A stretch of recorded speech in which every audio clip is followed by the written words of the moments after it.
2017 ఇవాళ చర్చలో పాల్గొంటున్నారు కృష్ణసాగరరావు గారు, బీజేపీ అధికార ప్రతినిధి సుధాకర్ రెడ్డి గారు, టీ శాసన మండలి చీఫ్ విప్. మరి కాసేపట్లో విజయబాబు, ఆర్టీఐ కమిషనర్, మాజీ మంత్రి శైలజానాథ్ కూడా చర్చలో పాల్గొంటారు. దేశవ్యాప్తంగా అందరి దృష్టిని ఆకర్షిస్తున్న 5 రాష్ట్రాల అసెంబ్లీ ఎన్నికల ఓట్ల లెక్కింపు మరి కాసేపట్లో ప్రారంభమవుతుంది. ఉదయం 8 గంటలకు ఓట్ల లెక్కింపు ఆరంభమవుతుంది. 403 స్థానాలున్న యూపీలో 75 జిల్లాల్లో 78 కేంద్రాల్లో ఓట్ల లెక్కింపు జరగనుంది. ముఖ్యంగా బీజేపీ శ్రేణుల్లో కొంత ఉత్సాహం కనిపిస్తున్నటువంటి పరిస్థితి ఉంది. ఎగ్జిట్ పోల్ సర్వేలతో 4 రాష్ట్రాల్లో ఫలితాలు తమ పార్టీకే అనుకూలంగా ఉంటాయి అన్న సానుకూల సంకేతాలతో బీజేపీ శ్రేణులు చాలా ఉత్సాహంగా ఉన్నాయి. అత్యంత కీలకంగా భావిస్తున్న ఉత్తరప్రదేశ్ ఫలితాలు ప్రధాని నరేంద్ర మోడీ జనాదరణకు, ఆయన తీసుకున్నటువంటి సంస్కరణలకు, అలాగే ప్రధానంగా డెమానిటైజేషన్కు ప్రజల ఆమోదం ఉందా లేదా అన్న దానికి ఇది అద్దం పడుతుందని కూడా, వ్యూహాలకు పటిమ కూడా ఇది ఒక గీటురాయిగా నిలుస్తుందని కూడా భావిస్తున్నటువంటి పరిస్థితి. అయితే యూపీలో బీజేపీ విజయాన్ని అడ్డుకోగలమన్న ధీమాను ఎస్పీ కూటమి వ్యక్తం చేస్తోంది. 10 ఏళ్ల తర్వాత పంజాబ్లో అధికారాన్ని కైవసం చేసుకోవడంతో పాటు మణిపూర్, ఉత్తరాఖండ్లో తిరిగి అధికారంలోకి వస్తామనేటటువంటి ధీమాను కాంగ్రెస్ పార్టీ వ్యక్తం చేస్తోంది. ఎగ్జిట్ పోల్స్తో సంబంధం లేకుండా బీహార్లో ఏం జరిగిందో అదే రిపీట్ అవుతుందని, ఎగ్జిట్ పోల్స్ అంచనాలన్నీ కూడా తలకిందులవుతాయని ఆ పార్టీ భావిస్తున్నటువంటి పరిస్థితి. ఢిల్లీకి వెలుపల కాలుమోపే ప్రయత్నాల్లో ఉన్నటువంటి ఆమ్ ఆద్మీ పార్టీకి సంబంధించి పంజాబ్ మీద ఎన్నో హోప్స్ పెట్టుకుంది. అధికారంలోకి వస్తామనేటటువంటి ఆలోచనలో ఉంది, ఆశతో ఉంది. అలాగే గోవాలో కూడా ఘనమైన విజయాన్ని సాధిస్తామని, ఎక్కువ సీట్లు సాధించగలమనేటువంటి ధీమాను ఆప్ వ్యక్తం చేస్తోంది. రైట్, చర్చను ప్రారంభిద్దాం. కృష్ణసాగర్ గారు, 5 రాష్ట్రాల ఎన్నికలు చాలా ప్రధానంగా, కీలకంగా దేశం మొత్తం కూడా దాని మీదే దృష్టి సారించినటువంటి పరిస్థితి. అంటే 8 గంటల కౌంటింగ్ ప్రారంభమవుతుంది. ఇప్పటికిప్పుడు మనం ఏం జరగబోతుందో చెప్పలేకపోయినప్పటికీ కూడా మీ అంతర్గత సర్వేలు, అంచనాలు, అలాగే స్థానికంగా ఉన్నటువంటి నాయకత్వం ఇచ్చినటువంటి రిపోర్ట్లు, మొన్న వచ్చినటువంటి ఎగ్జిట్ పోల్స్ రిపోర్ట్స్, ఇవన్నీ చూసిన తర్వాత కొంత మీలోనే నాకు ఆనందం, ఉత్సాహం కనిపిస్తోంది. మొత్తం పార్టీకి ఎలా కనిపిస్తుంది? అంటే భారతీయ జనతా పార్టీ ఒక జాతీయ పార్టీ, ఈశ్వర్ గారు. మాకు ప్రతి సంవత్సరం కూడా ఒక 5 రాష్ట్రాలు ఎన్నికలకు పోయే పరిస్థితి కనబడతా ఉన్నది. మేము ఇంతకుముందు కూడా ఎన్నో రాష్ట్రాల్లో ఎన్నికలకు పోయాము. ఇప్పుడు కూడా ఈ సంవత్సరం కూడా 5 రాష్ట్రాల్లో పోతుంటే 4 రాష్ట్రాల్లో చాలా శుభసూచికలు అయితే కనబడతా ఉన్నాయి. అయితే సిద్ధాంతపరంగా మా పార్టీ ఎగ్జిట్ పోల్స్ని పెద్దగా వాటి క్రెడెన్షియల్స్ని మేము పెద్దగా నమ్మము. అది మాకు అనుకూలంగా వచ్చినా, మాకు వ్యతిరేకంగా వచ్చినా కూడా మా సిద్ధాంతం ముందస్తు సెలబ్రేషన్స్ అన్నవి మా పార్టీలో ఉండవు. మేము మెచ్యూర్డ్గా మేము ఏదైనా నమ్మేది ఉంటే మేము ఓటర్లను నమ్ముతాం, ఎలక్షన్ కమిషన్ రిజల్ట్స్ నమ్ముతాం.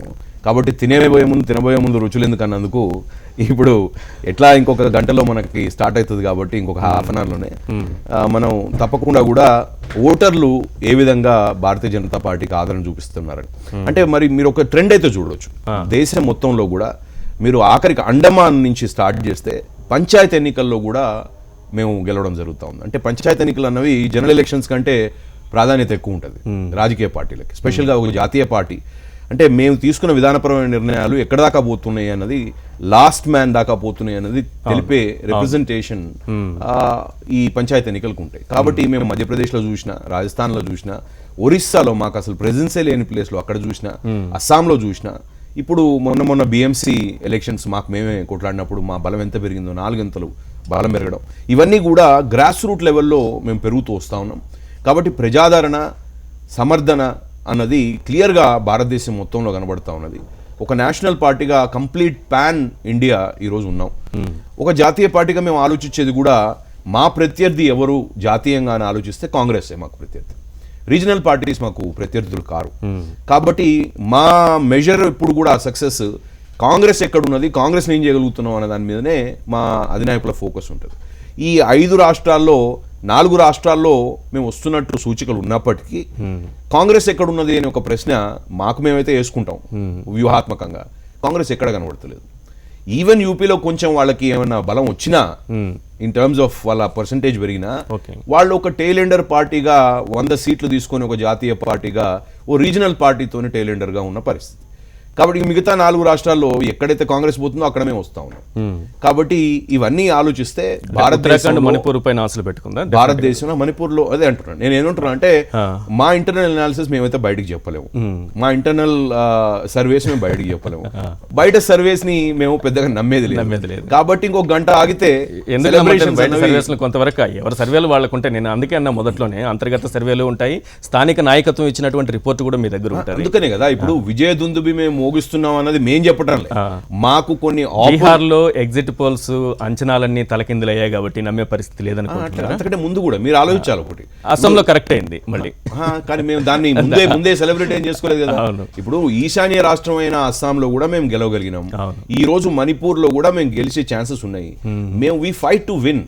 ఎప్పుడైనా కూడా రాజకీయంగా అంటే మీరు చూశారు భీకర పోరాటం మోదీ గారు బైలెన్స్ లో పోయి కూడా, అంటే ఒక ప్రైమ్ మినిస్టర్ గా ఉండి వారు అక్కడ పోయినరు అంటే మేము ఏది ఛాన్స్ విడిచిపెట్టాం. మా పోరాటం కంప్లీట్ గా ఉంటది. అంటే మోడీ ఒక ప్రధాని ఆ స్థాయికి వెళ్ళి ప్రచారం చేసుకోవాల్సిన పరిస్థితి ఎందుకు ఉందనేది ఏమన్నా చెప్పగలరా? దానిపైన విశ్లేషణ చేయగలరా? అంటే ప్రధాని స్థాయిలో ఆయన కూర్చొని రాష్ట్ర స్థాయిలో నాయకత్వం లేదా, కేడర్ లేదా, ఏమవుతోంది? ఎందుకు ప్రధాని అక్కడి నుంచి వచ్చి జనాల్లోకి వెళ్ళిపోయి వారణాసిలో ఎన్ని రోజులు ఉన్నారు, ఎన్ని రోజులు గడిపారు, ఎటువంటి గల్లీలోకి కూడా తిరగాల్సినటువంటి పరిస్థితి ఏర్పడింది? ఎందుకు ఈ పరిస్థితి ఉంది? దాన్ని ప్రశ్నించాల్సిన మీరు దాన్ని వేరే విధంగా ప్రశ్నించడం మంచిది ఈశ్వర్. ఎందుకంటే ఎవరైనా ప్రజానాయకుడే కదా. ఎంత కిందకి పోగలిగితే అంత పెద్ద నాయకుడు. అయితే ఇంతకు ముందు మనకున్న చరిత్రాత్మకంగా ఎన్నికల ప్రచారానికి ఎంత కింది స్థాయికి వెళ్లాల్సిన పరిస్థితి ఆయనకి ఎందుకు వచ్చింది?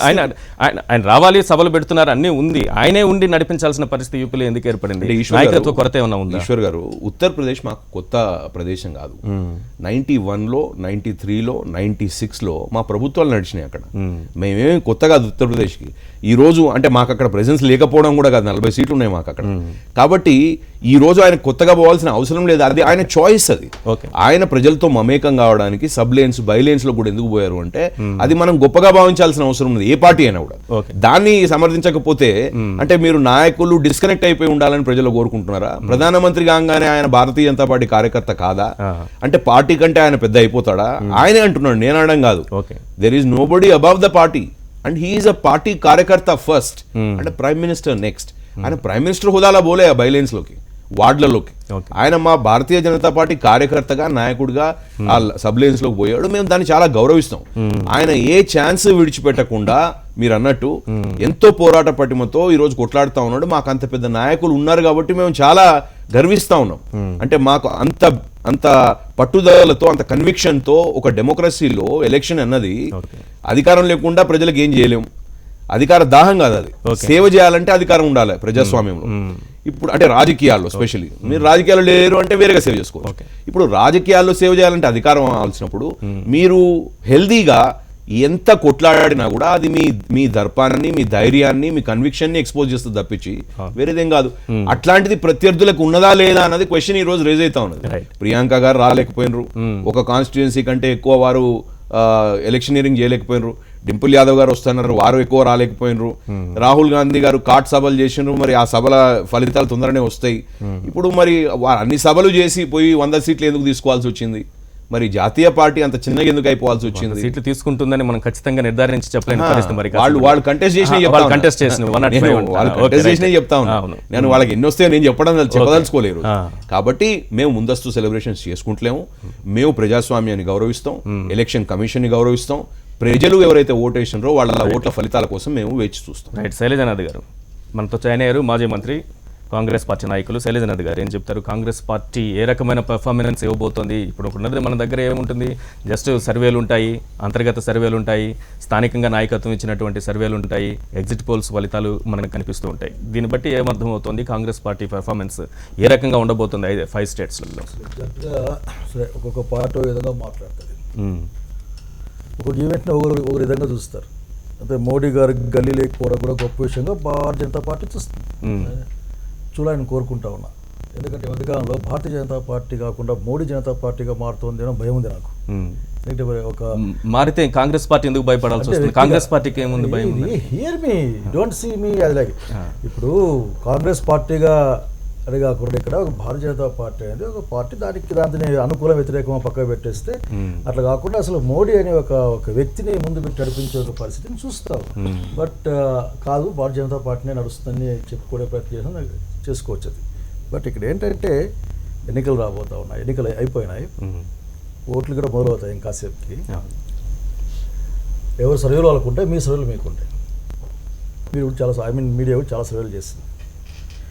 ఏమంటాయంటే 3 సంవత్సరాల క్రితం భారతీయ జనతా పార్టీ భారతదేశంలో అధికారంలోకి వచ్చింది.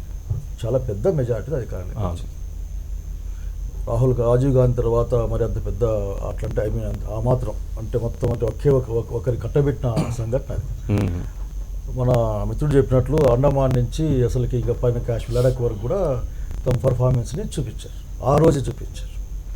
ఆయన చెప్పినట్లు పంచాయత్ ఎలక్షన్స్లో కూడా గోవా దగ్గర నుంచి అదే అండమాన్ నికోబార్ దగ్గర లక్షద్వీప్ దగ్గర నుంచి గుజరాత్ మినహాయిస్తే అట్లా ముందుకెళ్ళి చూపించారు.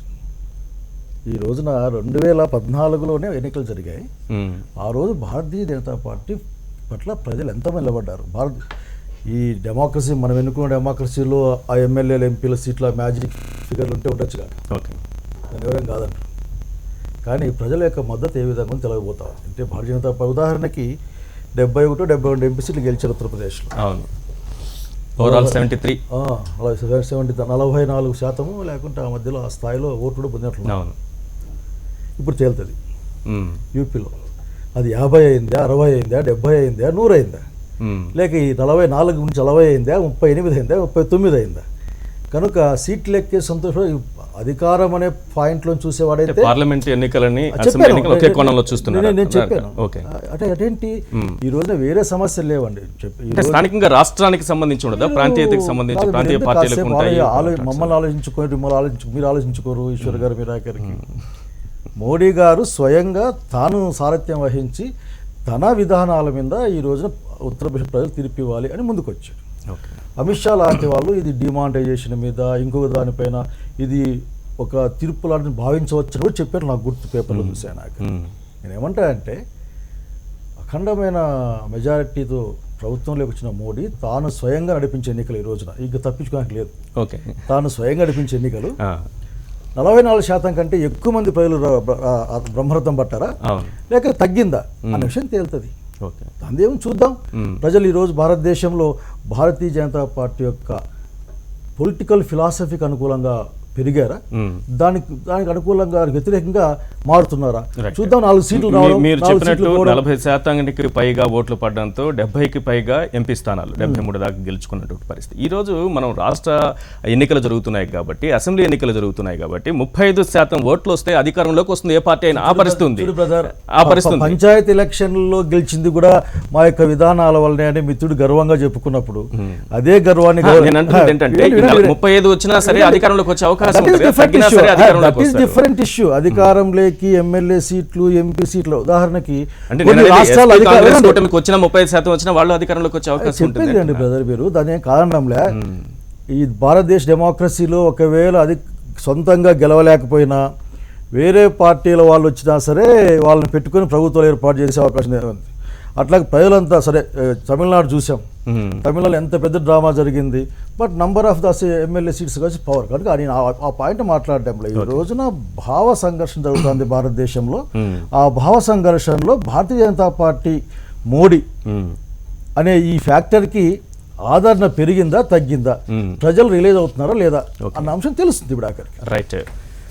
ఆర్టీఐ కమిషనర్ విజయబాబు గారు జాయిన్ అయ్యారు. విజయబాబు గారు, ఈ ఎన్నికల్లో ఉత్తరప్రదేశ్లో బీజేపీ అధికారంలోకి రావడమా లేకపోతే సింగిల్ లార్జెస్ట్ పార్టీగా ఎదగడమా, ఏ రకమైన పరిస్థితి ఉన్నప్పటికీ కూడా అది ఏ రకమైన ప్రభావం చూపిస్తుంది మోడీ పైన, బీజేపీ పైన? డెఫినెట్గా ఇవాళ ఉత్తరప్రదేశ్ అసెంబ్లీ ఎన్నికలుగా జరుగుతున్న యావత్ భారతదేశం అంతా మనం ఎదురు చూస్తుంది ఏంటంటే ఉత్తరప్రదేశ్ ఎన్నికలు డెఫినెట్గా మోడీ గారి పెర్ఫార్మెన్స్కి ఆఫ్టర్ డిమానిటైజేషన్ అంటే ఆయన తీసుకున్న సంచలన నిర్ణయాలకి ఒక తీర్పుగానే మనం భావిస్తున్న పరిస్థితి. అంతేకాకుండా అంతకంటే ఆసక్తికరం ఎందుకు ఇంత హోరాహోరీ అంటే ఉత్తరప్రదేశ్ ఎన్నికల ఫలితాలను బట్టి భారతదేశ రాజకీయాల్లో ఒక పోలరైజేషన్ అనేది కూడా సంభవించే అవకాశాలు ఉన్నాయనేటువంటిది. ఇది ఒకవేళ కనుక బీజేపీ అక్కడ అనుకూల పరిస్థితుల్లో లేకుండా ఉన్నట్లయితే సో ఇక్కడ చూడాలి. తర్వాత ఇంకోటి ఏంటి, ఇప్పుడు అన్నట్టు ఇది మోడీ పర్ఫార్మెన్స్కే ఒక గీటురాయి అనుకుంటారు కూడా, కానీ వాస్తవానికి అయితే అది కాదు. అక్కడ పరిస్థితులు చూసినప్పుడు ఉత్తరప్రదేశ్లో ఎన్నికల ఫలితాలు ఎలా ఉంటాయంటే మోడీ గారి పర్ఫార్మెన్స్ అనేటువంటిది ఒక కోణం అయితే అక్కడ ఆల్రెడీ ముఖ్యమంత్రిగా ఉండి అంతర్గత పోరుతో తండ్రి కొడుకులు కొట్టుకొని ఆ తర్వాత మళ్ళీ కలిసి కాంగ్రెస్ పార్టీతో కొత్తగా ఒక స్నేహం అనేటువంటిది చేసిన తర్వాత దానికి ఓటర్లు ఎలాంటి తీర్పిస్తున్నారు అనేది ఒక కారణం అయితే, ఎంత సుప్రీంకోర్ట్ ఆఫ్ ఇండియా ఒక జడ్జిమెంట్ ఇచ్చినా అక్కడ కుల సమీకరణలు అనేటువంటి ప్రాతిపదికగా చాలా ఉంటాయి. మనకి ఎగ్జిట్ పోల్స్ కూడా చెప్తుంది ఏంటి, కేవలం 40 నుంచి 49 స్థానాలు fight to fight neck to neck ఉంటాయి. అక్కడ అన్నీ కూడా క్యాస్ట్ బేసిస్లోను రిలీజియస్ బేసిస్లోనే జడ్జిమెంట్ ఉంటుంది అనేది కూడా మనకి ఎగ్జిట్ పోల్స్ చెప్తున్నది. అంటే సో అట్లా ఫలితాలు ఏదైనప్పటికీ కూడా అంతిమంగా ఆ క్రెడిట్ మోడీ వర్సెస్ అపోజిషన్స్ అనేటువంటిది చెప్తున్నట్టు 2014 పార్లమెంట్ ఎన్నికలు వర్సెస్ 2017 అసెంబ్లీ ఎన్నికలుగా చూడాల్సి వస్తుంది. అంటే మోడీని మనం అంచనా వేయడం కోసం ఇప్పుడు డెఫినెట్గా అయితే ఇక్కడే మనం గమనించాల్సింది ఏంటంటే, ఇప్పుడు వారు మోడీ పార్టీ లేకపోతే బీజేపీ అన్నారు. ఒకప్పుడు ఇందిరా కాంగ్రెస్ కూడా కాంగ్రెస్ పార్టీ సర్వైవ్ అయింది కేవలం ఇందిరాగాంధీ గారి యొక్క వ్యక్తిగత ప్రతిష్టతోనే. అంటే అన్నీ తానే చేయడం వల్లే కాంగ్రెస్ పార్టీ ఒకప్పుడు జీవంగా నిలబడింది. ఇవాళ కూడా బీజేపీకి కూడా ఎవరు కాదన్నా ఎంత పేరుకి మనం డెమోక్రసీ చెప్పుకోవటం కానీ ప్రాంతీయ పార్టీలు కావచ్చు, జాతీయ పార్టీలు కావచ్చు, వ్యక్తిగత ఆకర్షణ, వ్యక్తిగత నాయకత్వ ప్రాతిపదికగానే నడుస్తున్నటువంటి పరిస్థితి. అట్లాగే ఇందాక సాగర్ గారు చెప్పినట్టు కార్పొరేషన్ ఎలక్షన్స్లో, మున్సిపల్ ఎలక్షన్స్లో మాకు మెజారిటీ వచ్చింది కాబట్టి ఇక్కడ కూడా అనుకున్నట్లయితే ఢిల్లీ ఫలితాలు ఆ రకంగా ఎందుకు వచ్చినాయి? మరి ఢిల్లీకి వచ్చినప్పుడు అదే చెప్తున్నారు. మరి అదే కనుకైతే ఏకకాలంలో ఇంచుమించుగా జరిగినటువంటి ఢిల్లీలో ఆమ్ ఆద్మీ పార్టీకి ఏమో రాష్ట్రంలో పట్టం కట్టారు, పార్లమెంట్ స్థానాలకు వచ్చేసరికి బీజేపీకి ఇచ్చారు. అంటే ఓటర్లలో చక్కని పరిణతి అనేటువంటిది ఇవాళ ఉంది. సో దాన్ని కూడా మనం ఇవాళ కార్పొరేషన్ ఎలక్షన్స్లో బీజేపీ వచ్చింది కాబట్టి ఇక్కడ కూడా బీజేపీ వస్తుందనే పోలికను మనం చూసుకోలేము. అయితే అట్ ది సేమ్ టైం ఇవాళ కొన్ని మనకి ఫర్ ఎగ్జాంపుల్ ఈ ఎగ్జిట్ పోల్స్లో కూడా ఎంత వేరియేషన్ ఉందంటే, ఒకప్పుడు ఇదే ఉత్తరప్రదేశ్ ఎన్నికల్లో చాణక్య ఇచ్చినటువంటి ఇది చాలా యాక్యురేట్గా ఎవరు ఊహించని స్థాయిలో బీజేపీకి అనుకూలమైనటువంటి ఫలితాలు వచ్చినాయి. ఇవాళ అది మిగతా ఎగ్జిట్ పోల్స్కిను చాణక్య ఇచ్చిన ఎగ్జిట్ పోల్స్ చూసుకుంటే దాదాపు ఇంచుమించు 300 దగ్గరికి బీజేపీ వస్తుంది. అంటే ఒక తిరుగులేనటువంటి మెజారిటీతో వస్తుంది అనేది. అందుకని ఇప్పుడు సర్వేలు ఎందుకు నమ్మట్లేదంటే, అమెరికా ఎన్నికల ఫలితాల దగ్గర నుంచి భారతదేశంలో జరిగిన ఎన్నికల ఫలితాలు సర్వేశ్వరుల యొక్క జోస్యం అనేది విశ్వసించడానికి వీలు లేదు అనేది మనకి రుజువైన పరిస్థితి. తమిళనాడు ఎన్నికలు కావచ్చు, లేకపోతే ఏదైనా కావచ్చు. సో అందుకని ఏంటంటే, గతంలో ఈ ఎగ్జిట్ పోల్స్ వచ్చిన వెంటనే పండుగలు చేసుకుని భంగపడినటువంటి అనుభవాలు అన్ని పార్టీలకి ఉన్నాయి. అందుకని ఇప్పుడు ఏంటంటే ఆచితూచి చూద్దాం, ఆ తర్వాత వచ్చిన తర్వాత ఇంతవారు అన్నట్టు తినబోతూ రుచి ఎందుకు అన్నట్టుగా ఉన్నారనేది అనుకోవచ్చు. బట్ ఏదైనా ఈ ఉత్తరప్రదేశ్ ఎన్నికల ఫలితాలు డెఫినెట్గా భారత రాజకీయాలను ప్రభావితం చేసే ఫలితాలుగా ఉంటాయనేది నిర్వివాదాంశం. రైట్, మీరేం చెప్తారు సుధాకర్ రెడ్డి గారు? అంటే ముందే జాగ్రత్త పడ్డాడు మా ఎందుకొరకంటే ఎన్నికల ఫలితాలు ఎట్టుంటాయో, ఎందుకంటే ఎగ్జిట్ పోల్కి అనుగుణ్యంగా ఉంటుందో ఉండదో కాబట్టి ముందెందుకు ఆ విధంగా మాట్లాడి అపాస్పాలు కావాలనేటువంటి ఒక దృక్పథం ఏమో కానీ సర్వసాధారణంగా మాత్రం ప్రజలందరూ కూడా ఇలా యూపీ ఎన్నికలంటే ఒక దేశానికి దిశానిర్దేశం చేసేటువంటి ఎన్నికలు. కాబట్టి అందులో మొన్న డిమానిటైజేషన్ జరిగిన తర్వాత మోడీ యొక్క ప్రభావం ఎట్లుంటుంది? ఎందుకంటే పార్లమెంట్ ఎన్నికలలో ఉత్తరప్రదేశ్ అంతా కూడా స్వీప్ అయినటువంటి ఒక విషయాన్ని చూసినాం. కాబట్టి అదే ప్రభావం ఇప్పుడు కూడా ఉంటుందా, డిమానిటైజేషన్ యొక్క ప్రభావం ఉంటుందా అనేటువంటిది ప్రజలందరికీ, దేశ ప్రజలు ఆలోచన చేస్తున్నారు. కాబట్టి మోడీ యొక్క ప్రభావం అదేవిధంగా కొనసాగుతుంది అని అంటే ఫలితాలు మాత్రం బీజేపీకి అనుకూలంగా వస్తాయి. లేదు డిమానిటైజేషన్ యొక్క ప్రభావం యూపీ ప్రజల్లో ఉన్నట్టయితే మాత్రం కొద్ది వ్యతిరేకంగా వచ్చేటువంటి అవకాశం ఉంటుంది. కాబట్టి అందుకొరకే యూపీ ఎన్నికల ఫలితాలే ఇలా ప్రామాణికంగా భావించేటువంటి అవకాశం ఉంటుంది. అందరం కూడా ప్రజలందరం కూడా మోడీ ప్రభంజనం బాగుంటుందా ఉండదా, మనం అవునన్నా కాదన్నా మోడీ మీదనే ఇవాళ కేంద్రీకృతం అయింది. మనం అందరం అనుకోవచ్చు ప్రజాస్వామ్యం యొక్క, ఎందుకంటే ఒకవైపు చెప్తూనే ఉన్నాను మా కృష్ణసాగర్ ఏమంటుండంటే, మేము మొన్న స్థానిక సంస్థల ఎన్నికలు అనుకున్న శాసనసభ ఎన్నికలకు చాలా తేడా ఉంటుంది. ఎందుకంటే స్థానికంగా ఉండేటువంటి సమస్యల మీద కేంద్రీకరణ ఉంటుంది. శాసనసభ ఏంటంటే మాకు రాజ్యం ఎవరిది వస్తుంది అనేటువంటిది ఉంటాంట. కాబట్టి అందుకొరకే దీని యొక్క ఫలితాలే చాలా ప్రామాణికంగా ఉండేటువంటి అవకాశం ఉన్నది. కానీ ఫలితాలను అక్కడ ఉండేటువంటి విశ్లేషకులు చూసినట్టయితే మాత్రం కొద్దిగా బీజేపీకి అనుకూలంగా ఉంటుందని ఆ దాన్ని అరికట్టడానికి మీరు అన్నట్టుగా రెండో ప్రశ్న కూడా వేశారు. ఎందుకంటే మొన్న పార్లమెంట్ ఎన్నికలలో ఆ విధమైనటువంటి ఫలితాలు వచ్చినాయి కాబట్టి ఇప్పుడు ఎట్లుంటదంటే ఇప్పుడు మరి సమాజ్వాదీ పార్టీ యొక్క కూటమి, ఎందుకంటే దాన్ని ఎదుర్కొనడానికే కూటమి ఏర్పడ్డది కాంగ్రెస్ కలుపుకొని.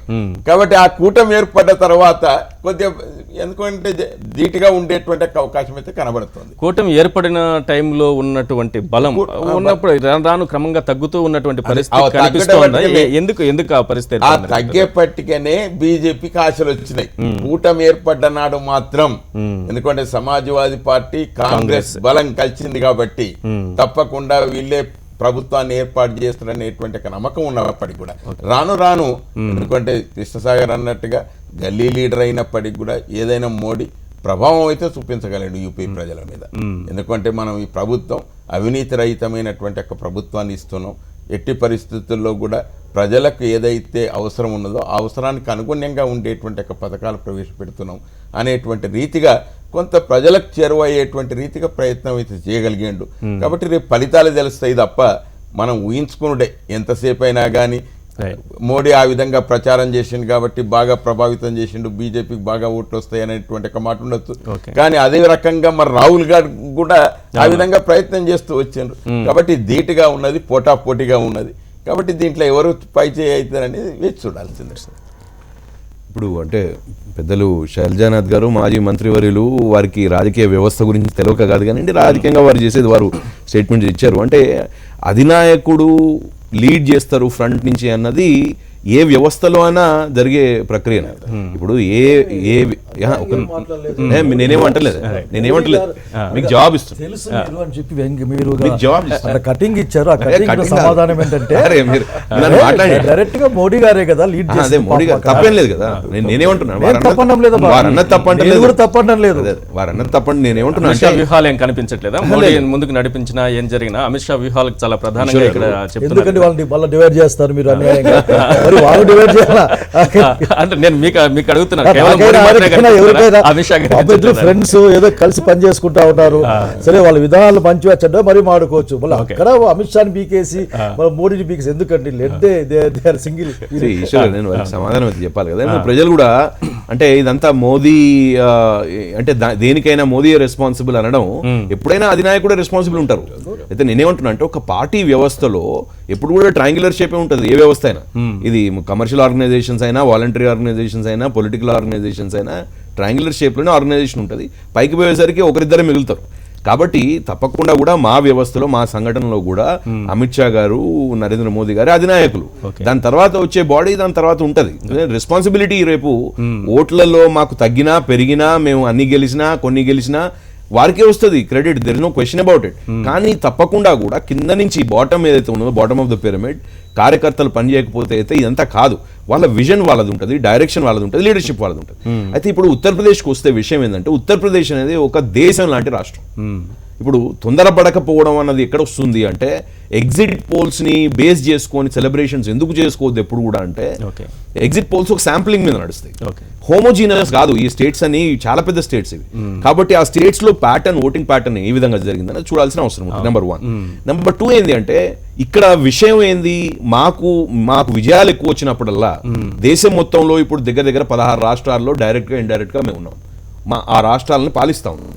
ఇంకొక 4 రాష్ట్రాలు వస్తే మాకు 20 రాష్ట్రాలు అంటే 29 రాష్ట్రాల్లో కాషాయ జెండా 20 రాష్ట్రాల్లో ఎగురుతా ఉన్నది భారతీయ జనతా పార్టీ జెండా. ఇంకా 4 రాష్ట్రాలు వస్తాయంటే ఆ పరిస్థితి ఎగ్జిట్ పోల్స్ ఎలాగో నమ్మట్లేదు. మరి 4 రాష్ట్రాలు వస్తుంది, నమ్మకం ఉండాలి కదా. మేము కొట్లాడింది అయితే గెలవడానికే కదా. కాబట్టి నేనేమంటున్నాను, గెలిసే నమ్మకం మాకున్నది. 4 ఎందుకు 5లో నేను ఎందుకంటున్నా 4 ఎందుకు, మేము ఎగ్జిట్ పోల్స్ నమ్మతలేం కానీ 5 గెలవాలని అంటే 4 అంటే ఎగ్జిట్ పోల్స్ నమ్మనప్పుడు 4కే ఎందుకు పరిమితం అయ్యారు? 5ది కూడా ఉండొచ్చు. 5ది ఎందుకు అంటే అది కూడా చెప్తా. పంజాబ్ లో మాకు ఎప్పుడు కూడా ప్రెజెన్స్ లేదు.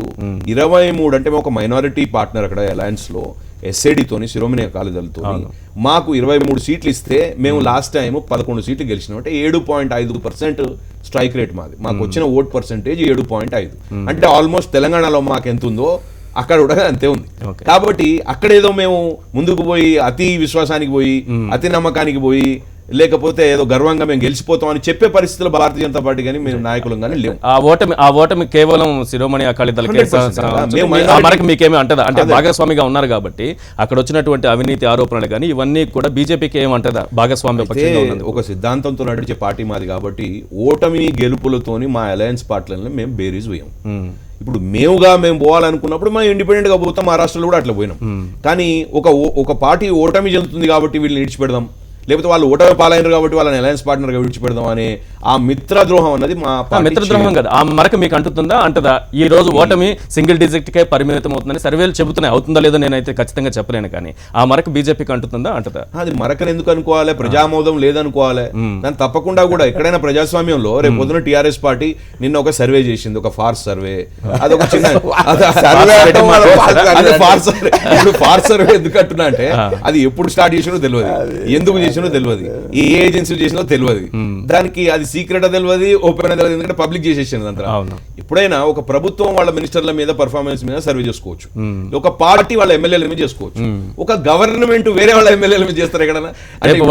మనకి ఎలాంటి ప్రమాదం ఉంది, రేపు వాళ్ళ నుంచి మనకి ఎలాంటి ప్రమాదం ఉంది ప్రయత్నం గవర్నెన్స్ అనేటువంటి అన్ని నియోజకవర్గాల్లో చేస్తారు.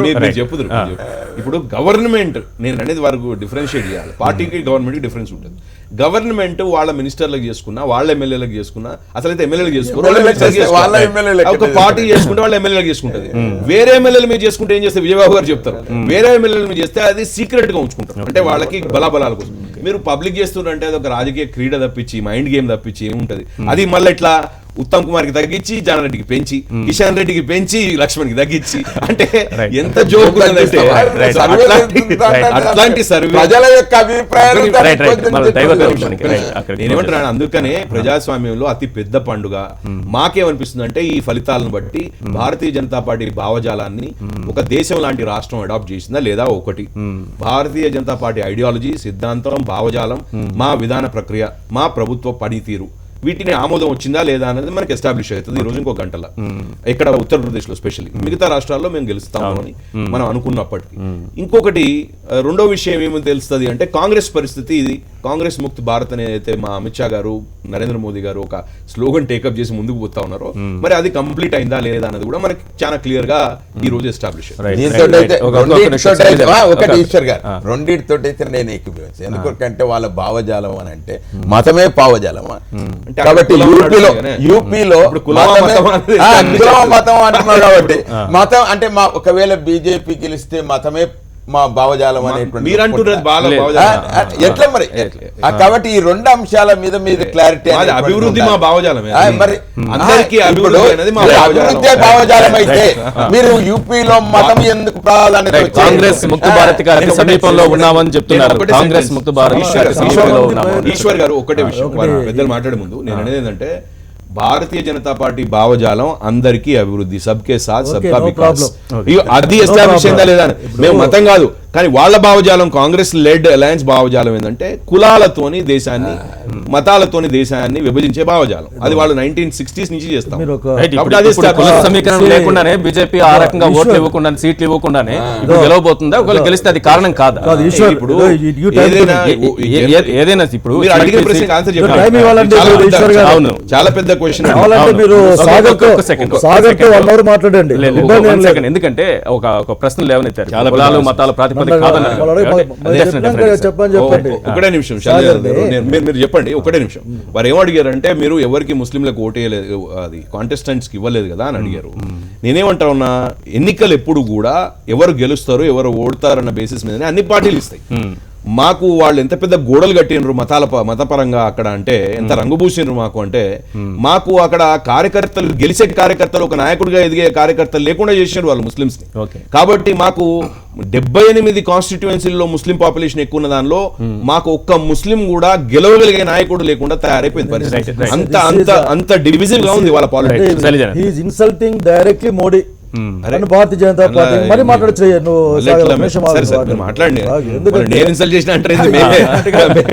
ఎవరు గెలిచినా ఎవరు ఓడినా భారతీయ జనతా పార్టీ భావజాలం పార్టీ కంటే కిందే, ఎవరు పార్టీ కంటే పైన కాదు. మోడీ గారి ప్రభావం అండమాన్ నుంచి అసలు ఎక్కడికి అలస్కా దాకా ఉందని చెప్పినప్పుడు దానికి ఒప్పుకున్నాం, ఉండండి లేని.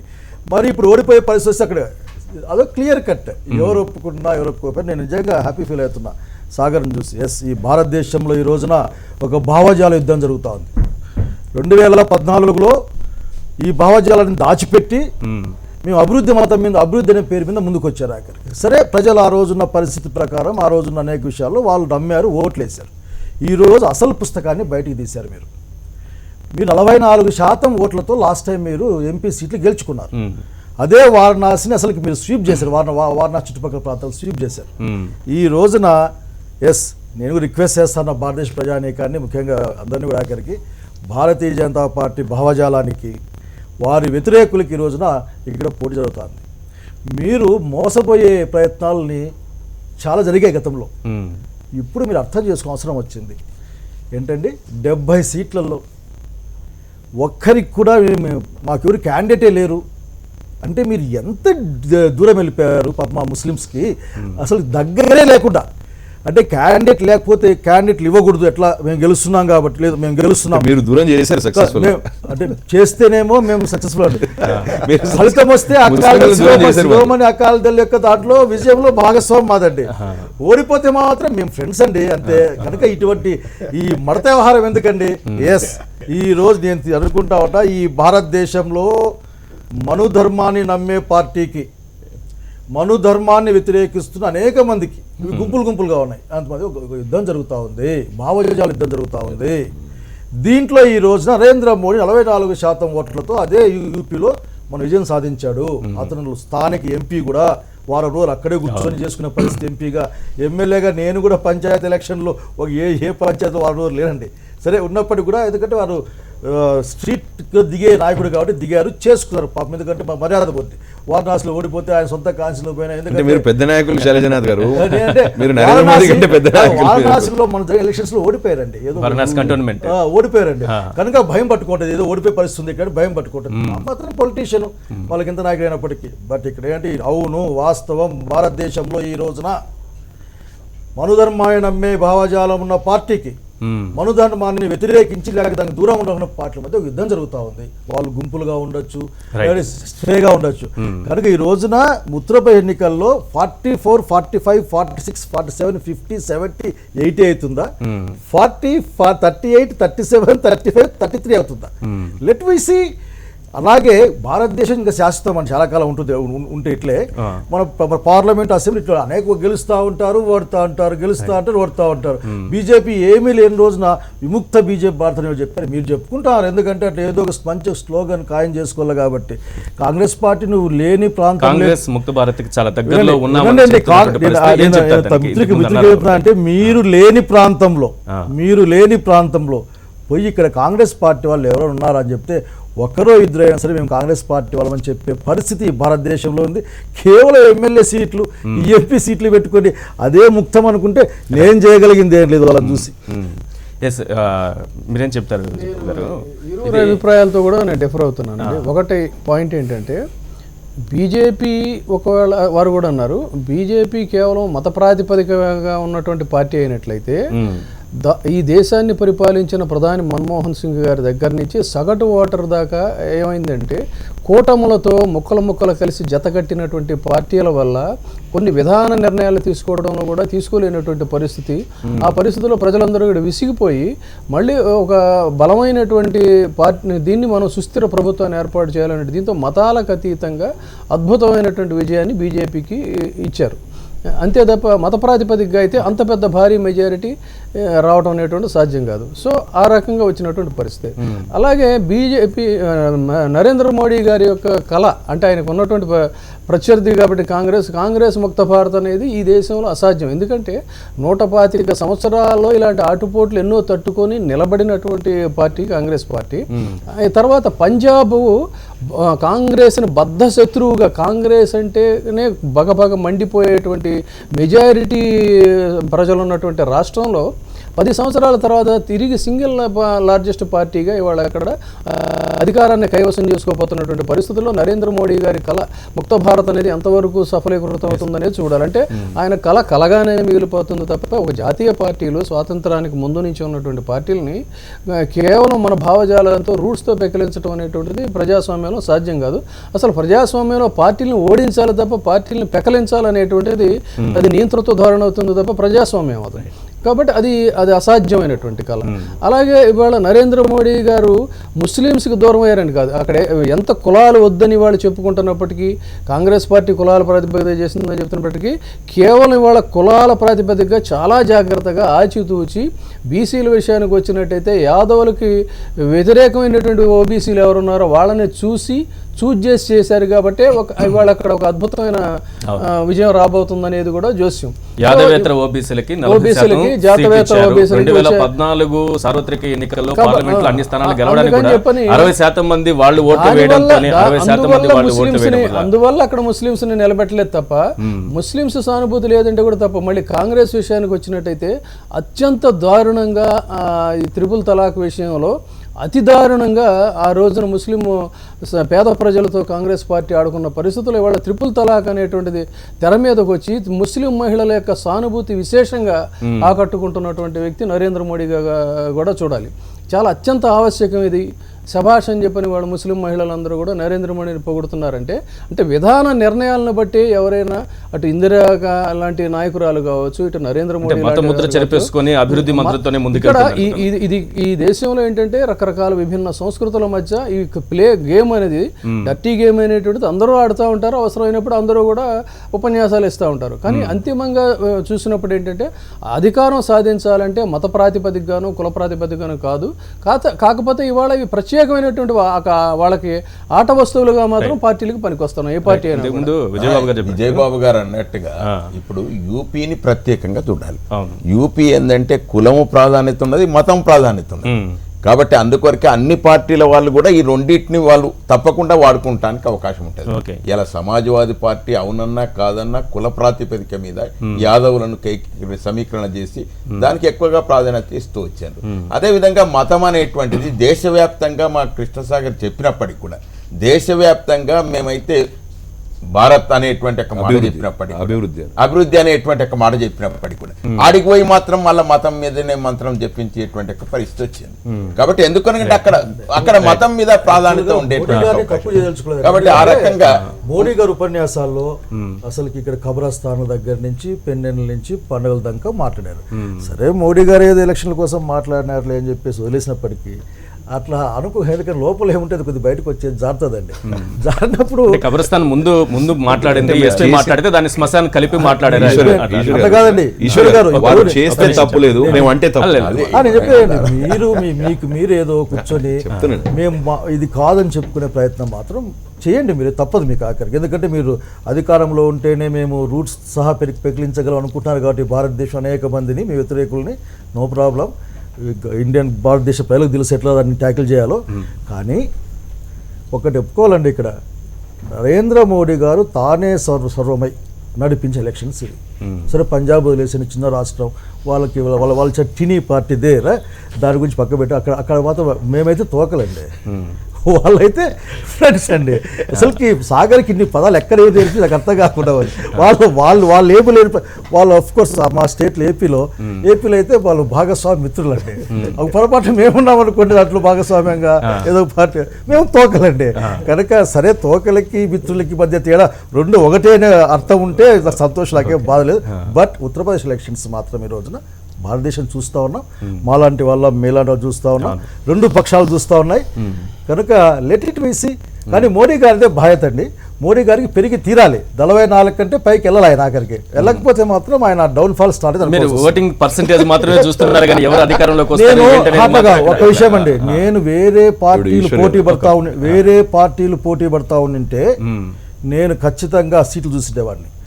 ఈ రోజు భారతదేశంలో ఒక భావజాల రీత్యా కొన్ని 10 సంవత్సరాలు పనిచేస్తూ తమదైన ఒక భావజాలాన్ని, అది నేను ఒప్పుకుని పక్కన పెట్టేస్తే భావజాలాన్ని స్ప్రెడ్ చేస్తూ అసలుకి ప్రచ్ఛన్నంగాను లేక ప్రత్యక్షంగాను లేక ఇండైరెక్ట్గా ఇంకా అటు పెట్టుకుని అనేకమైన సంస్థలను ఆర్గనైజ్ చేస్తూ ముందుకు పోయే భారతీయ జనతా పార్టీ దాని భావజాలం ఒకవైపున, Okay. ఇంకో పక్కన మీరు ఎంత అపహాస్యం చేసే ప్రయత్నం చేసినప్పుడు కూడా భారతీయ జనతా పార్టీ కులానికి మతానికి దూరంగా ఉండాలని సూత్రబద్ధంగా నమ్మేవాళ్ళు, లేక ఈ దేశంలో అందరూ బాగుండాలని నమ్మేవాళ్ళు ఓ పక్కన జరిగే సమస్య ఇది.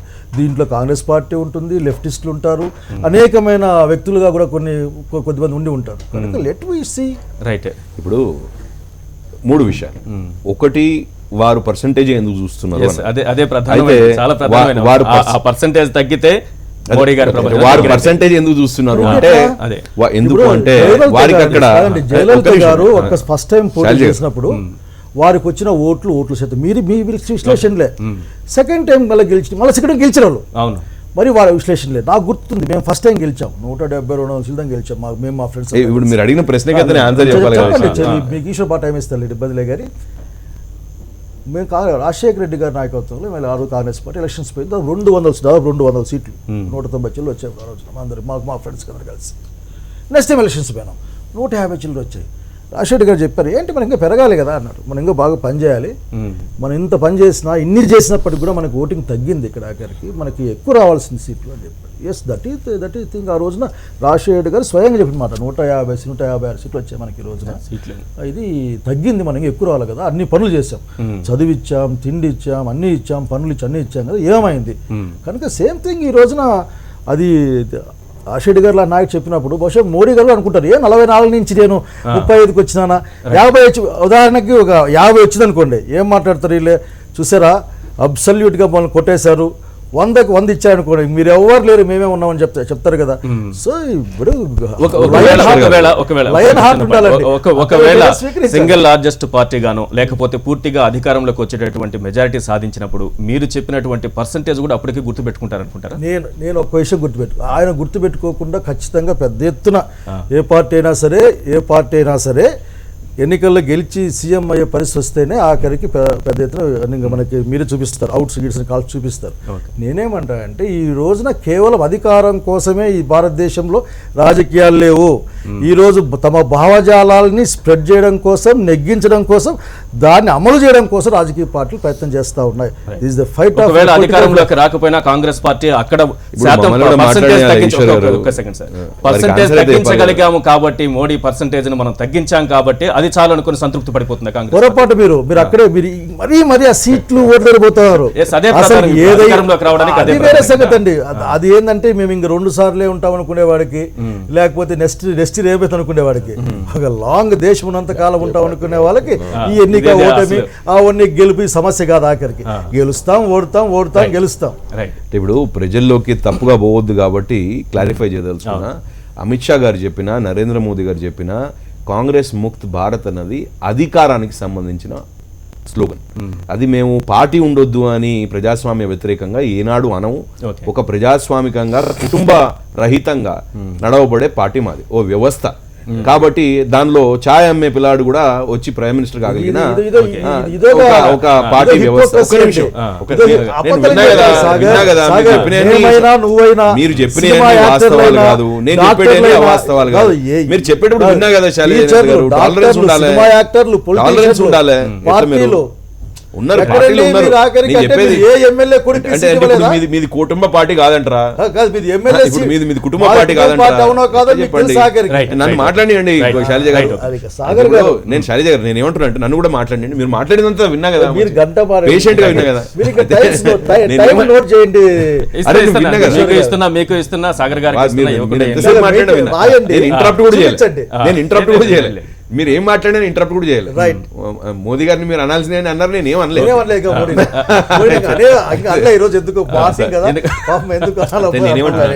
అంటే విజయబాబు గారు కూడా చెప్తా ఉన్నా, సాగర్ గారు కూడా చెప్తా ఉన్నా, అట్లా అప్రజాస్వామికంగా ఒక పార్టీ మొత్తానికి కుక్కడు వేలతో పెకిలిస్తామని మేము అనలే. మేము అన్నది ఏంటంటే ఎక్కడ మీరు అధికారంలో లేకుండా వచ్చే పరిస్థితిని తీసుకొస్తాం, ప్రజల ఆమోదం మేము అంత పొందుతాం అన్నాం. కాబట్టి భారత్, అది కాంగ్రెస్ ముక్త్ భారత్ అన్నది ఆ విషయం. రెండోది పర్సంటేజ్ల విషయానికి వస్తే, అంటే వారు కన్వీనియంట్ గా వారు రాజకీయం వారు ప్లే చేస్తా ఉన్నారు. కన్వీనియంట్ గా వారు కేంద్ర ప్రభుత్వంలో, అంటే ఇప్పుడు కేంద్ర ప్రభుత్వం కోసం జరిగిన జనరల్ ఎలక్షన్స్ పర్సెంటేజ్ 43% అవుతుందో ఆ పర్సెంటేజ్ తీసుకొని దానికంటే ఎక్కువ అంటున్నారు. రావచ్చు, ఎందుకంటే ఫలితాలు ఇప్పుడు స్టార్ట్ అయినాయి. మేము వారు అనుకున్నట్టు వారు ఆశించినట్టు 43 కాదు 63 కూడా రావచ్చు మాకు పర్సెంటేజ్ ఆఫ్ ఓటింగ్. కాబట్టి మేము ఆశావాహులం. అయితే కానీ రాకపోయినప్పటికీ మేము గెలుపు కదా, ఇక్కడ పాస్ ద పోస్ట్ కదా ఈ ఎలక్షన్ ప్రాసెస్. గెలుపు రెండోది, మాకు అసెంబ్లీలో ఇంతకు ముందు 2012 ఎన్ని వచ్చినాయని కూడా వారు అర్థం చేసుకోవాలి. అంటే అసెంబ్లీ టు అసెంబ్లీ తీసుకోవాలి, జనరల్ ఎలక్షన్ 15%. ఒక నిమిషం, 15% ఓటు శాతం మా దగ్గర. 47 సీట్లు, దానికి 7 పోయినాయి, అంటే ఆర్ఎల్డి కాబట్టి 40 సీట్లు. కాబట్టి 40 సీట్లు 15%. కానీ మీరు అసెంబ్లీ లెక్క తీసుకుంటే మాకు అంతకంటే పర్సెంట్ ఎక్కువ వస్తే మేము బలపడ్డట్టే, నంబర్స్ ఎక్కువ వస్తే మేము గెలిచినట్టే. కాబట్టి ఇది ఈ విషయం అర్థం చేసుకోవాల్సిన అవసరం ఉంది. నా ఫలితాలు కూడా స్టార్ట్ అయినాయి కాబట్టి we have to see what happens. Right. Sailajanath గారు, నేను చెప్పేదేం లేదండి, ఇది ఒక భావజాల యుద్ధం జరుగుతుంది, జరగనివ్వండి. ప్రజలు అర్థం చేసుకుంటారు వాళ్ళేంది వీళ్ళేందని. ఒక ఎన్నిక పైగా ఇంకోటి 2.5 years బ్యాక్ అండి బాబు. నా బాధ ఏంటంటే 2.5 years బ్యాక్ మాత్రమే భారతీయ జనతా పార్టీ అధికారంలోకి వచ్చింది. ఇదేం 10 ఏళ్ళు కాలే, 20 ఏళ్ళు కాలే, 30 ఏళ్ళు కాలే. ఇంకొక విషయం వారు అడిగింది చెప్పాలి. తోక పార్టీ గురించి మాట్లాడదాం. తోక పార్టీ అని ఎందుకు అనాల్సి వస్తుంది అంటే, వారు ఇప్పుడు విజయబాబు గారు చెప్పారు 125 సంవత్సరాల పెద్ద పార్టీ. సో అక్కడి నుంచి పెరిగి ఇక్కడికి వచ్చింది కాబట్టి తోక అంటున్నాం. మేము 2 నుంచి పెరుగుతా ఉన్నాం. మేము పెరిగే పార్టీ, వాళ్ళ తరిగే పార్టీ. కాబట్టి పెరిగే పార్టీ మాకు స్నేహితులు ఉంటారు, అలయన్స్ అనొచ్చు. కానీ మీరైతే 404 నుంచి ఈరోజు ఇక్కడ ఉత్తరప్రదేశ్కి వచ్చేసరికి టేలెండర్ పార్టీగా ఉన్నారు కాబట్టి అనాల్సి వస్తుంది. మహోన్నతమైన పార్టీ కాబట్టి మీరు ఇంత చిన్నగా అయిపోయారని మేము తోక పార్టీ అంటున్నాం. చిన్న పార్టీ ఇంత పెద్దగా అయినాం కాబట్టి మేము అలయన్స్ పార్ట్నర్. వాళ్ళు పెద్ద తోక అనుకుందాం. మనం ఒకసారి కౌంటింగ్ ప్రారంభమైంది. లీడ్స్ కూడా ఒకసారి పరిశీలిద్దాం. టీవీ స్క్రీన్ మీద మనం చూడొచ్చు లీడ్స్ ఏ రాష్ట్రాల్లో ఏ పార్టీ ముందంజలో ఉందో. యూపీలో బీజేపీ 5, ఎస్పీ 4, బీఎస్పీ 2 స్థానాల్లో లీడ్స్లో ఉన్నట్టు తెలుస్తోంది. పంజాబ్లో ఆప్ ముందంజలో ఉందన్నది ఇప్పటి వరకు మనకు అందుతున్న సమాచారం. పంజాబ్లో ఆప్ 9, కాంగ్రెస్ 6, అకాలీదళ్ 7 స్థానాల్లో లీడ్లో ఉన్నట్టుగా సమాచారం అందుతోంది. ఉత్తరప్రదేశ్లో బీజేపీ 7 ఒక్కొక్కటిగా ముందుకెళ్తోంది. ఎస్పీ 3, ఎస్పీ ప్లస్ అంటే కాంగ్రెస్ పార్టీతో కలుపుకొని 3 స్థానాల్లో, బీఎస్పీ 2 స్థానాల్లో, అదర్స్ 1 స్థానంలో లీడ్లో ఉన్నారనేది సమాచారం. మనం హెచ్ఎంటీవీ స్క్రీన్ మీద స్పష్టంగా చూడొచ్చు ఏ పార్టీ ఏ రాష్ట్రాల్లో ముందంజలో ఉన్నదనేది ఇప్పుడు స్పష్టంగా క్లియర్గా మనకు తెలుస్తోంది పిక్చర్. బీజేపీ 3, ఎస్పీ 2, బీఎస్పీ 2 స్థానాల్లో ముందంజలో ఉన్నాయి. పంజాబ్లో అయితే ఆప్ ముందంజలో ఉందనేది సమాచారం. ఆప్ పంజాబ్లో అడుగు పెట్టిన తర్వాత ఆశాజనకమైనటువంటి ఫలితాలు సాధిస్తుందనేది మనకి ఇప్పటి వరకు ఉన్నటువంటి ఎగ్జిట్ పోల్స్ సమాచారం. అయితే కాంగ్రెస్ పార్టీ కూడా అధికారంలోకి వచ్చే అవకాశాన్ని కొట్టిపారేలేని పరిస్థితి పంజాబ్లో కనిపిస్తోంది. కాంగ్రెస్ పార్టీ పూర్తి స్థాయిలో మెజారిటీ సాధించి అధికారాన్ని కైవసం చేసుకునేటటువంటి అవకాశం ఉంది. అదే సమయంలో ఆప్ దానికి అడ్డుకట్ట వేసేటటువంటి ప్రమాదం కూడా, కాంగ్రెస్ పార్టీ ఆశలపైన నీళ్లు చల్లేటటువంటి ప్రమాదం కూడా కొంతవరకు కనిపిస్తోంది. ప్రస్తుతానికైతే ఆప్ కొంత ముందంజలో ఉన్న పరిస్థితిని మనం చూస్తున్నాం. ఉత్తరప్రదేశ్లో బీజేపీ 7, ఎస్పీ ప్లస్ అంటే కూటమి కాంగ్రెస్తో కలుపుకొని 3, బీఎస్పీ 2 స్థానాల్లో ఆధిక్యంలో కొనసాగుతున్నాయి. పంజాబ్లో అయితే ఆప్ ముందంజలో ఉంది. రైట్. విజయబాబు గారు, ఉత్తరప్రదేశ్లో ఎస్పీ కాంగ్రెస్ కూటమిగా ఏర్పడడం ఒకటి. అంతకుముందు మనం జేడీయూ, ఆర్జేడీ, కాంగ్రెస్ కూటమిని బీహార్లో చూసాం. కొంతవరకు అది ఆశాజనకమైన మంచి ఫలితాలను కూడా ఇచ్చింది.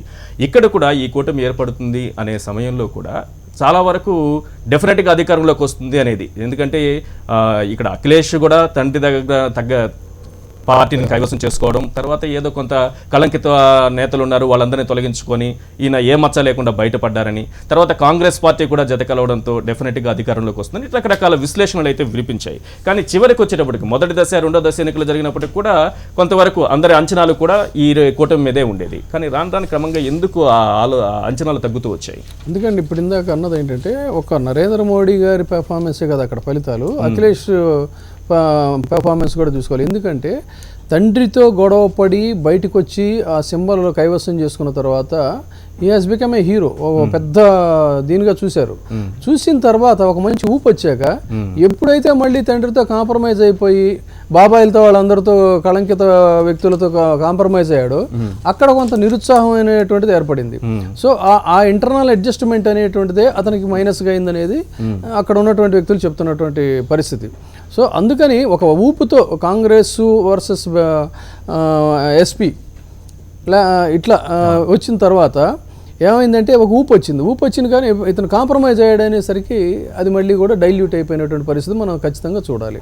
తర్వాత ఇప్పుడు వస్తున్నటువంటి కాంగ్రెస్ తో కలవడం అనేది ఎస్పీకి ఎట్లా ప్లస్ అయింది అనుకుంటున్నారా, మైనస్ అనుకుంటున్నారా? డెఫినెట్ గా కాంగ్రెస్ కి ప్లస్ ఇవ్వడం అనేది ఏ రకంగా కాంగ్రెస్ కి ప్లస్. ఎందుకంటే ఇప్పుడు ఉత్తరప్రదేశ్లో ఫలితాలు గనక ఒకవేళ వాళ్ళు ఆశించినట్టుగా వచ్చినట్టయితే భవిష్యత్తులో ఏం జరిగేదంటే మొదటి నుంచి ములాయం సింగ్ యాదవ్ కాంగ్రెస్కి బద్దవైరి.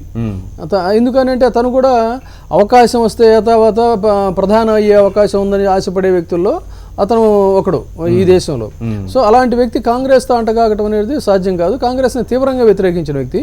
తర్వాత థర్డ్ ఫోర్స్ ఒక దశలో ఫామ్ అవ్వాలనుకున్నప్పుడు కూడా గట్టిగా వ్యతిరేకించినటువంటి వ్యక్తుల్లో ములాయం సింగ్ యాదవ్, నితీష్ వీళ్ళు ఉన్నారు. లాలూ ప్రసాద్ యాదవ్ది వాలటైల్ సిచ్యువేషన్లో ఉన్నా కూడా.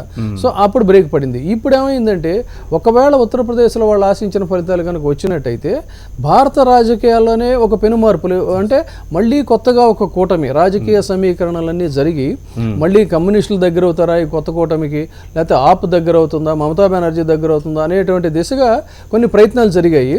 ఇప్పుడు ఉత్తరప్రదేశ్ ఫలితాలు కనుక బీజేపీకి అనుకూలంగా వస్తే ఈ ప్రయత్నానికి గండిపడేటువంటి అవకాశం ఉంది.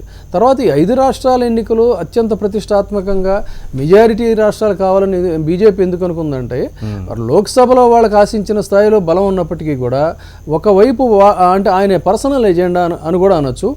వాళ్ళకు ఉన్నటువంటి ఒక ఎజెండా ఏంటంటే అటకెక్కినటువంటి మహిళా బిల్లు, ఇవన్నీ కూడా మంచి నిర్ణయాలే. ఒక మహిళా బిల్లు కావచ్చు, లేకపోతే కామన్ కోడ్ ఆఫ్ సివిల్ లా, ఉమ్మడి పౌరసత్వం లాంటి బిల్లు కావచ్చు. ఇలాంటి సంచలనాత్మకమైనటువంటి బిల్లులను తీసుకోవాలి, ఒక చరిత్ర సృష్టించాలన్నట్లయితే 6,600 ఎలక్టోరల్ ఓట్స్ రాజ్యసభలో బీజేపీకి కావాల్సినటువంటి అవసరం ఉంది. సో అలాంటి అది కావాలి అన్నట్లయితే ఇవాళ ఈ రాష్ట్ర ఫలితాలు మెజారిటీ వాళ్ళకి వచ్చినట్టయితే రేపు మరిన్ని సంచలనాలకి నరేంద్ర మోడీ తెరదీసేటువంటి అవకాశం ఉంది. దానికోసం అని చెప్పని ప్రయత్నాలు తప్ప బీజేపీకి ఆ రకమైన ప్రయత్నం. బీజేపీ ఇతర పార్టీలకి ఏంటంటే ఒక కొత్త పోలరైజేషన్, ఒక కొత్త కూటమి, మళ్ళీ యూపీఏ లాంటి కూటమి ఏర్పడేటువంటి అవకాశం ఉంది. ఈ ఫలితాలు కనుక భిన్నంగా ఉన్నట్లయితే ఇది వాళ్ళ యొక్క ఆశయం మీద నీళ్లు చల్లినట్టుగానే మనం భావించాలి. రైట్. మనం లీడ్స్ మరొకసారి పరిశీలిద్దాము. లీడ్స్లో యూపీలో చూసుకుంటే బీజేపీ 8, ఎస్పీ కాంగ్రెస్ కూటమి 7 స్థానాల్లో కొంతవరకు మెరుగైనటువంటి దిశలో దూసుకుపోతున్నటువంటి, దాదాపుగా పోటాపోటీగా దూసుకుపోతున్నటువంటి పరిస్థితి కనిపిస్తోంది. అంటే ఇప్పటికిప్పుడు మనం చెప్పలేకపోయినప్పటికీ ఇప్పుడు మనకు కనిపిస్తున్నటువంటి పిక్చర్ని ఒకసారి మనం చూస్తే బీజేపీ 9 స్థానాల్లో, ఎస్పీ ప్లస్ అంటే కాంగ్రెస్ కూటమి, ఎస్పీ కాంగ్రెస్ కూటమి 7 స్థానాల్లో, బీఎస్పీ 2 స్థానాల్లో ముందంజలో కొనసాగుతున్నాయి. పంజాబ్లో అయితే ఆప్ హవా కొనసాగుతుందేమో అన్నట్టుగా లీడ్స్ మనకు కనిపిస్తోంది. ఇప్పటికే ఆప్ 9 స్థానాల్లో ముందంజలో కనిపిస్తోంది. కాంగ్రెస్ పార్టీ కూడా ఆశాజనకమైన ఫలితాలను సాధిస్తుందనేటటువంటి నమ్మకంతో ఉంది. కాంగ్రెస్ పార్టీ 2వ ప్లేస్లో కొనసాగుతోంది అక్కడ లీడ్స్లో. ఉత్తరప్రదేశ్లో బీజేపీ 9, ఎస్పీ 7 స్థానాల్లో, బీఎస్పీ 2 స్థానాల్లో ముందంజలో కొనసాగుతున్నటువంటి పరిస్థితి. ఇప్పుడు ఒక షార్ట్ బ్రేక్ తీసుకుందాం. బ్రేక్ తర్వాత 5 రాష్ట్రాల ఎన్నికల ఫలితాలకు సంబంధించినటువంటి అప్డేట్స్ కొనసాగుతాయి. అలాగే అనాలిసిస్ కూడా కొనసాగుతూ ఉంటుంది. Take a short break.